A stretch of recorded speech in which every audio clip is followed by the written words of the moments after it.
La journée commence bien pour Marianne Dong, qui espère faire une bonne pêche. Marianne Dong et ses collègues vivent de l'élevage et de la vente d'huîtres dans le village de Dassilabé-Serer, dans le delta du Saloum, région de Fatick, au Sénégal. Mais il y a 10 ans, le tableau était très différent. Beaucoup de ces mangroves avaient disparu. Le Sénégal est l'un des pays africains les plus touchés par la disparition des mangroves. Des sécheresses persistantes, liées au changement climatique, ont entraîné la disparition de près de 40% de la superficie des mangroves depuis les années 1970.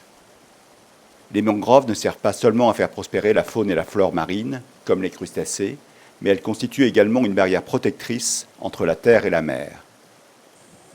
Marianne n'a été en mesure de lancer son activité qu'après un vaste reboisement de mangroves financé par un projet local dans la région.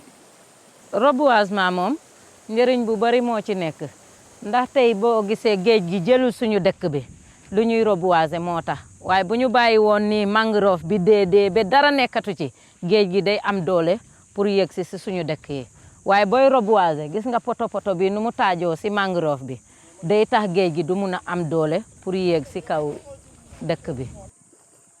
It's really important to reforest areas around Senegal with mangroves because mangroves really provide the last bastion of resilience in countries such as Senegal. Deforestation, road construction in other areas have led to the denudation of these kind of forested areas that have essentially meant that incomes have been lost by vulnerable communities. And this is what IFAD is trying to redress now. Financé par le Fonds international de développement agricole, FIDA, et le gouvernement sénégalais, le projet d'appui à la résilience des filières agricoles, PARFA, accorde également des fonds à des jeunes et à des femmes comme Marianne Dong.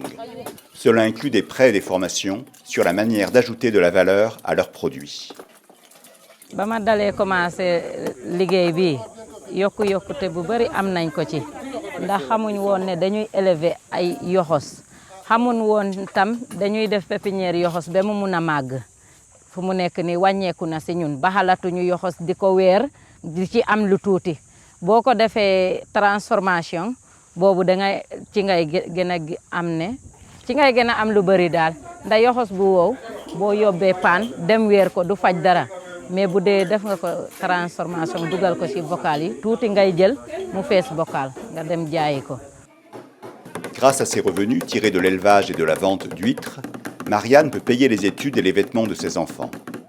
Le projet PARFA vise à reboiser plus de 1000 hectares de mangroves dans les prochaines années. Il bénéficiera directement à plus de 50 000 familles. Alors que les changements climatiques continuent de faire la une des journaux, ce projet local joue un rôle important pour aider les communautés à s'adapter et à survivre. Protéger cet écosystème de mangroves, ce n'est pas seulement offrir un habitat à la vie marine. C'est ouvrir des perspectives pour des milliers de jeunes dans des villages de pêcheurs comme celui-ci, car leur foyer et leurs moyens d'existence en dépendent.